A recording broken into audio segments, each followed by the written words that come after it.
Hello and thank you for joining me today on Beyond the README. Today we're going to talk about a feature of Vault that you may not know about, and that's Vault API rate limiting. Vault is honestly one of my favorite tools for secrets management, and it has a lot of built-in functionality that you might not know about if you didn't read deep into the documentation. API rate limiting is just one of those many features that come right out of the box with Vault, and we're going to take a look at it in this video. First, let me just briefly cover my environment setup in case you want to follow along. I'm using a simple Vault development server that you can run on any Linux distribution as long as you can run the Vault binary. In my case, I'm using Vault version 1.14.1, but any recent version of Vault should work just fine for these exercises. So first, let's talk a little bit about what Vault API rate limiting is. Stepping back for a second, Vault is what I like to call an API first product. Every time you interact with Vault, whether you're using the API, the UI, or the CLI, you're really fundamentally making an HTTP-based API call to the Vault server. That CLI and that web user interface, those are just wrappers around that API. So out of the box, Vault includes the ability to rate limit those API endpoints. Generally, it's a best practice to implement some kind of rate limiting on an API, and if it weren't for this built-in functionality in Vault, you might have to implement this yourself. When we talk about protecting and running Vault in a production environment, especially a large environment, it becomes very important to rate limit our API endpoints. This can help to mitigate the negative impact of misbehaving clients, whether those are malicious actors or whether they're just misconfigured or misbehaving software.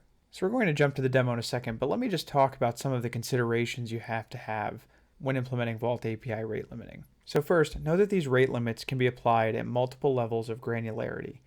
You can apply them at the root level path, at a mount level, or even at very specific paths within Vault.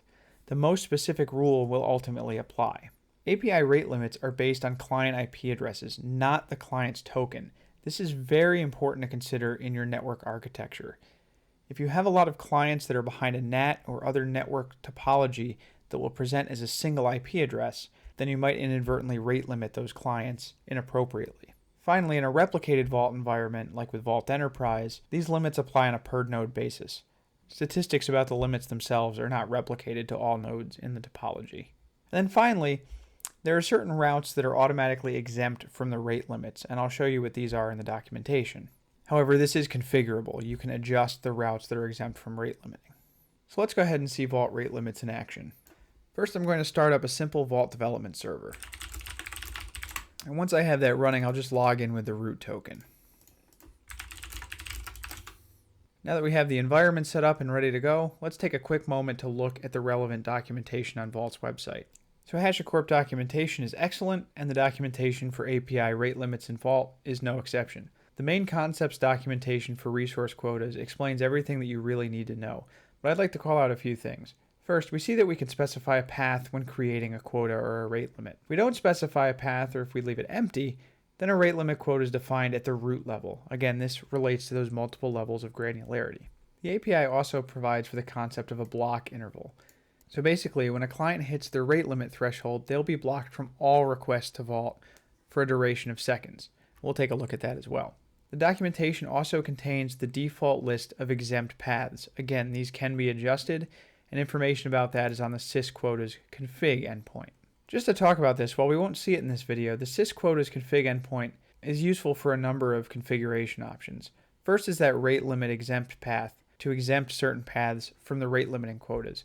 But you can also use this endpoint to enable audit logging or to enable additional HTTP headers to be added to rate limit quota responses. Finally, we get to the endpoint that we'll actually be interacting with in this video, the sysquotas rate limit endpoint. And this is where we can create, edit, and delete our rate limit quotas. We create quotas with a post request to a named endpoint for the rate limit that we want to create. We give it a name, we give it that path. Again, if that path is left empty, then it will apply to the root. And we specify a rate and an interval. The rate is the maximum number of requests in the given interval that can be provided, while the interval is that interval that rate applies to. The default is 1 second. So if I set my rate to 10, then a client can make 10 requests in a given second, after which it will no longer be able to make requests. So let's actually see this in action to start putting the pieces together. First, I'm just going to create a simple quota. So in this case, I'm going to create a quota that I'm naming root quota, specifying a rate of 5 requests over an interval of 10 seconds. Now I've made the interval intentionally very large here so we can actually see this in action. In practice, you probably wouldn't use an interval this large. You might leave it at the default 1 second. but this will give us time to see Vault's behavior when it starts rejecting requests. So what this basically says is that for all paths underneath the root, a client is only allowed to send 5 requests every 10 seconds. And again, this applies to the root because we haven't specified that path parameter. So I've created this quota, and now let's test it out. I'll make a simple Vault request to list out the secrets engines. And we can see that works fine, but let me make this request several more times.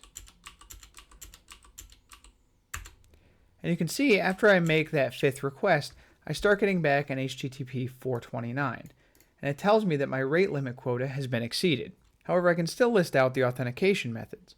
Just because I've exceeded my quota over on the secrets endpoint or the sysmounts endpoint doesn't mean that I can't still make requests to other endpoints on the Vault system, and my quota counter would start fresh on those paths. So now let's create an additional quota for the sysmounts endpoint, which is the endpoint that's used when I make a request to list out the Vault secrets engines. So now in this case, I'm creating a new quota called secrets that applies to the sysmounts path. Again, I'm specifying a specific path in this case. And now I'm saying that a client is only allowed to make 3 requests in a 10-second interval. So with this in place, I'll list out my secrets again. And you can see that I can only list out secrets 3 times because that's my rate limit. However, I can list out the auth path 5 times because that quota applies to the auth path. That still has that original quota for the root that applies to the auth path.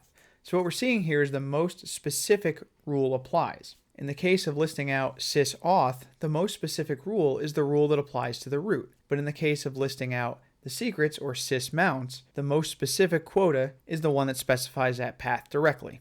So this is great, but sometimes what we actually want to do is prevent a client from making any further requests for a given duration of time once they've reached their quota.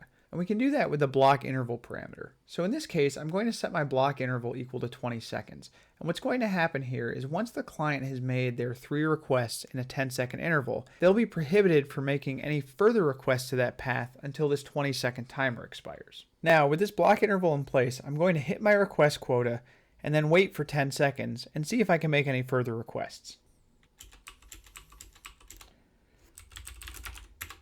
And I've hit my request limit, so I'm going to sleep for 10 seconds.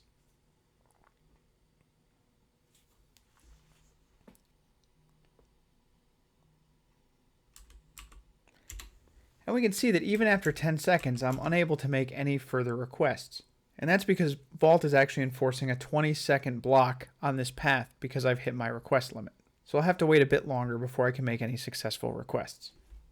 Okay, now the final thing I'd like to highlight is that nuance that these blocks are based on client IP address, not on token. So I'm going to set up an additional terminal, and I'm going to use that to simulate another client. So let me go ahead and create a new token, and I'll set up my second terminal and get it ready to interact with Vault. So now in this case, I'm specifying a different Vault token using an environment variable, and I'm going to run Vault secrets list. And I'm going to see if I can do this after I've hit my quota limit using my current token.